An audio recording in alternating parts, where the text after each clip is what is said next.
Please be seated. The court will recall. We're now a week into graphic testimony in the trial over Elijah McClain's death at the hands of police officers in Aurora, Colorado 4 years ago. Officer Randy Rodema and former officer Jason Rosenblatt, the first to stand trial, each pleading not guilty to 1 count of manslaughter and 1 count of criminally negligent homicide. Next witness for the prosecution. Thank you, Your Honor. This case started with a stop at a convenience store. NBC News obtained video of a 23-year-old McClain buying cans of iced tea on August 24, 2019, and leaving the store before a call to 911. Let me see, he has a mask on.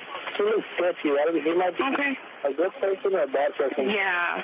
So, mask on. Okay. Were any weapons involved or mentioned? No. Court documents saying that McClain was often cold and wore a runner's mask and jacket even on warmer days. As McClain walked home carrying a plastic bag in one hand, a cell phone in the other, and earphones in his ears, then Officer Nathan Woodyard tried to stop him. Do me a favor, stop right there. Hey, stop right there. Stop. Stop.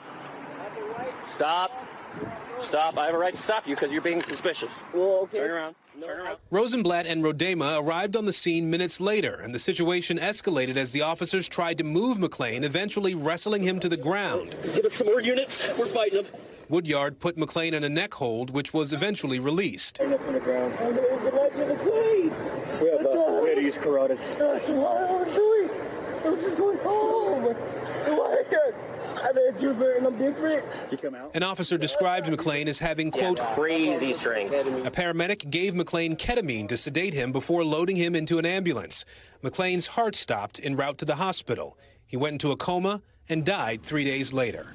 Now, after 4 years, 2 of the 3 officers who responded that night are on trial, their attorneys saying they followed procedure and demonstrated restraint. From the contact to the force to put him in the recovery position was all pursuant to their training and all pursuant to the policy. The prosecution relaying more grim details of McClain's death. When the autopsy is performed, his lungs are twice the weight of a normal person's.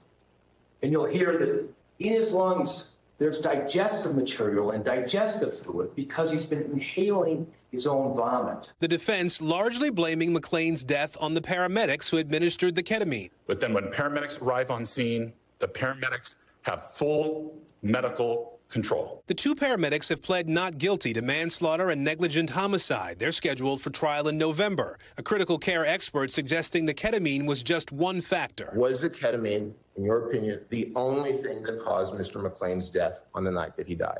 In my opinion, it was not. It was also the position that he was put in that reduced his ability to cough. One thing both sides agree on, McClain's death should never have happened. Now his family and friends waiting to see who a jury believes is responsible.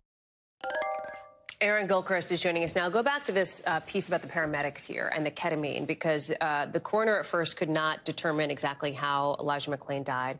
Revised coroner's report said it was from complications from the ketamine after being forcibly restrained. Right. Does what happened with these officers, is there any potential that that could affect the trial of the medics?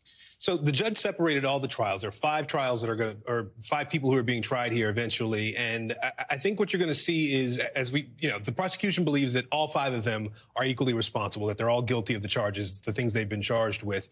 The defense here made very clear that it's trying to shift the blame to the 2 paramedics who administered the ketamine. And that is the case that they're trying to make through this trial. So it'll be interesting to see how that fits into the trial of the 2 paramedics when that starts in November, and whether there might be some sort of cross testimony in trying to shift blame in this instance. But again, the prosecution is saying that all 5 of these people are responsible for Elijah McClain's death, and they want them all to be held responsible equally.